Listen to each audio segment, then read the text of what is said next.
How is it that you know my name? We have never met. On the contrary, Raziel, I know you very well. I knew you when you were one of the Sarafan Brotherhood, Raziel. We were even close. Oh, please. Don't you just hate it when you bump into your ex?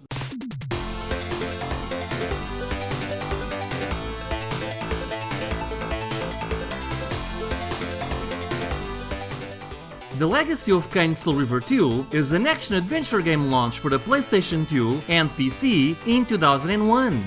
The game is a sequel to the acclaimed Legacy of Kain Soul Reaver for the PS1 and Dreamcast. The first game was extremely well received by gamers and media alike, and is still remembered as a classic. Soul Reaver 2, on the other hand, seems to have come and went, and you'll rarely, if ever, see anyone mention it on their top PS2 game lists. With that said, many fans absolutely love this game, not for its gameplay, but for its story. In fact, story-wise, this game is often considered as the best in the series. The game comes in a regular PlayStation 2 style box. I always thought this cover was pretty generic.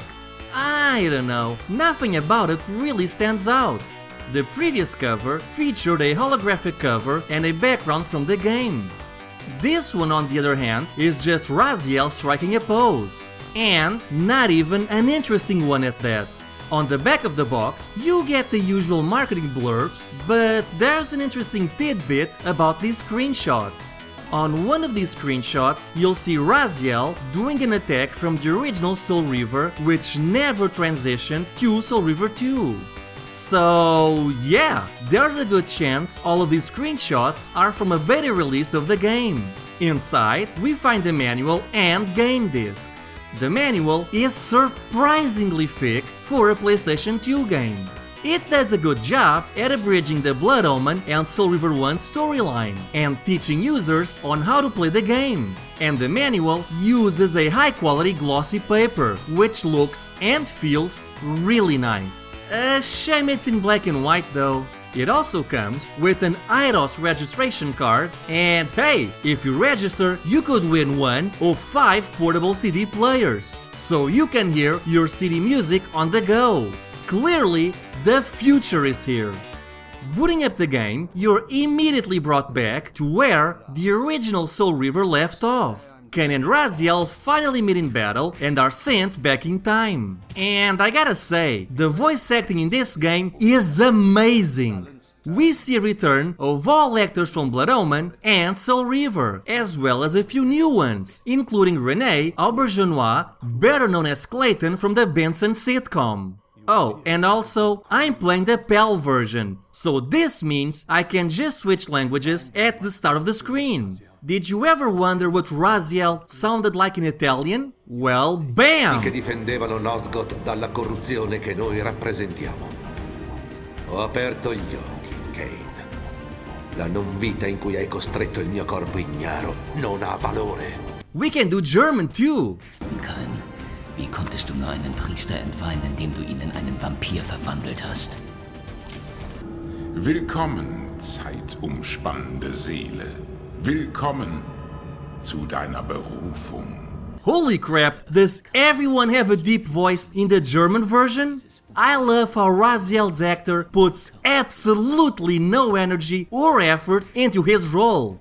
He probably thought a deep voice was a replacement for, you know, acting. I mean, come on, at least put some energy into it. Can I get a little backup here, Spanish Raziel? He encontrado la tumba de los Sarafan, Kain. ¿Cómo pudiste profanar a un sacerdote convirtiéndolo en vampiro? See? He knows what's up. He has a fitting voice and is putting a good amount of energy into his role. This dub might actually be pretty good. La viajera del tiempo. Bienvenido a tu destino. Es la pregunta habitual. En tu caso, sería más... Wait, did Mobius just change voice actors in the same conversation? Tal vez deberías, muchacho. Wait, isn't that laugh from the English dub? So Mobius has 3 different voice actors all within the same conversation? Ew, this dub is getting kind of icky now. I'm out of here. Okay, so I remember thinking how amazing the game looked on my PS2 when I first played it, even when compared to later releases on the console. And to be fair, yeah, for the most part, this game looks really good. You'll see bright, lush environments, in-game cutscenes with very expressive characters, a good lip sync, and fairly large environments. For an early PlayStation 2 game, Soul Reaver 2 looked pretty damn good. But the graphics are one thing, what matters is the gameplay. So, how well does Soul Reaver 2 handle? It's okay. There's nothing inherently wrong with it, but it really is a step down from its predecessor. The first game had a fairly large open world you could explore at your own pace, and as you defeated bosses, you'd gain their abilities, which made you more powerful, allowed you to explore new locations, and unlock optional dungeons and secrets. In fact, I fully believe that Soul Reaver 1 is the best Legend of Zelda style game on the PS1. But Soul Reaver 2 does away with all of that. First of all, the game feels much smaller than its predecessor, which is surprising because you'd think the jump to a next-gen system would make the world bigger, not smaller. At least here, you'll explore the same locations within different timelines. But you don't get to select when you time travel or what time you travel in. The game does that for you as the story progresses. So essentially, once you time travel, you're effectively locked out of the previous timelines, which makes an already small world feel downright cramped. Hell, if you remove the enemies, the entire world map can be crossed in about 5 to 10 minutes on foot. It's basically the time it takes me to get to my bus stop to go to work each morning.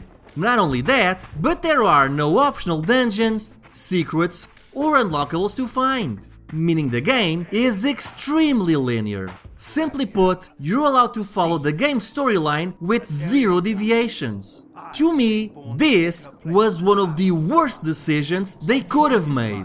Exploring the world map in the original Soul Reaver, finding secrets, optional dungeons, and hidden temples was half the fun, all of which are gone now. Another issue I have is that there are no boss fights in this game, meaning you won't be absorbing anyone's powers or abilities. The abilities you'll be using at the start of the game are the same abilities you'll use at the end. Hell, you actually lose abilities from the previous game. The Constriction ability is gone, Glyph Magic is gone, and so is the Fire Reaver. Instead, you'll be unlocking new elements for your Reaver, such as Light, Dark, Wind, and Fire. But these only really serve as keys to open doors. They don't give you any advantages in battle, nor do they give you any new abilities to progress. The most you'll get is small shrines, which can be activated by your Reaver, which can grant you bridges or allow you to reach new locations. But these are all pre-planted spots. You never feel like you're growing more powerful or unlocking new abilities, only that you're slowly being given a set of keys. Not to mention, changing your Reaver's color requires you to find vases which are spread across the world and touching them. The issue is that each basin only gives you one specific color, so a lot of times you're forced to backtrack or go look for a basin with the color you need to progress through the game. So, yeah, the first game felt like a great mix of Tomb Raider with Legend of Zelda, but the sequel was downgraded to being just a Tomb Raider clone. I mentioned that the new Reavers don't grant you any combat abilities, but it's not like you need them either.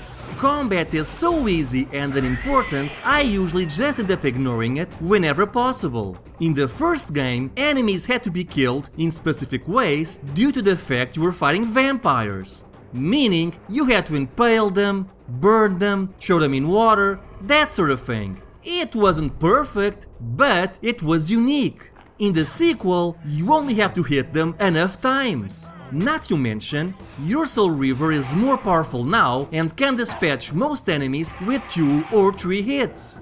In fact, the ironic part is that I have a lot more trouble defeating the humans than I have killing giant demons. I mean, Jesus! Humans in this game are badass!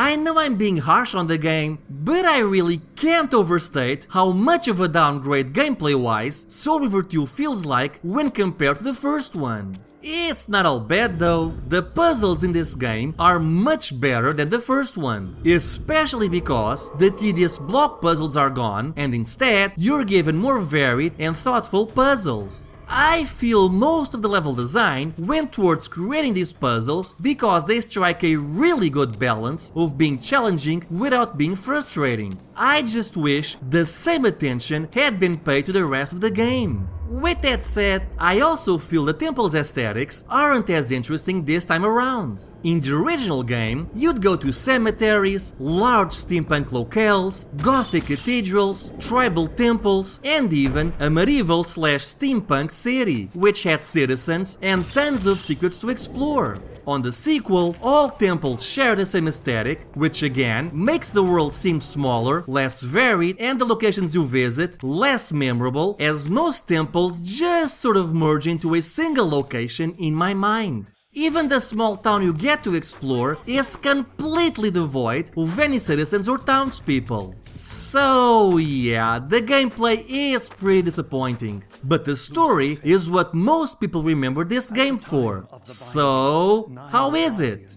Honestly, it's really good. The dialogues are incredibly Shakespearean, and the tone, dialogues, and mood of the story feels inspired by his works, namely Macbeth. Cutscenes can run rather long, but seeing these great actors chew their scenery is incredibly satisfying. And the plot is gripping, filled with plot twists, and motivates you to see it all the way to the end. I especially love hearing the Elder God's imposing voice. Raziel, the failed assassin. You had Kain at your mercy, but lacked the courage to fulfill the act. Oh wow, can you imagine how deep his voice must be in the German version? I mean, they made everyone else sound really deep and gravelly. Ah, mein starrköpfiges Kind ist hier.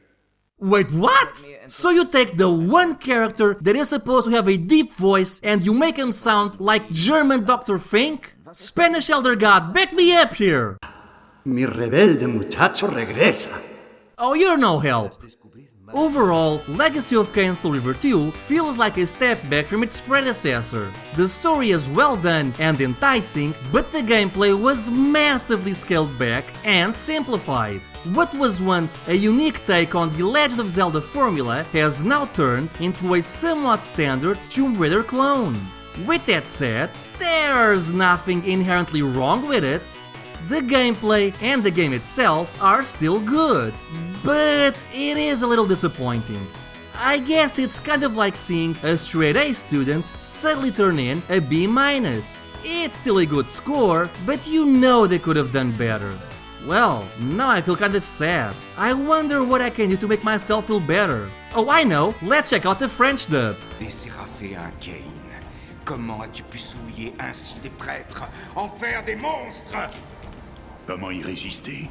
Il faut savoir rester proche de ses amis, Raziel, et plus encore de ses ennemis. Well, shit. This dub is actually pretty good. Good voice acting, good energy, good lip sync. I got nothing on this one. Hey everyone, thank you for watching St1ka's Retro Corner. If you enjoyed the video, be sure to like, comment, subscribe, and share this video. All that fun social media stuff.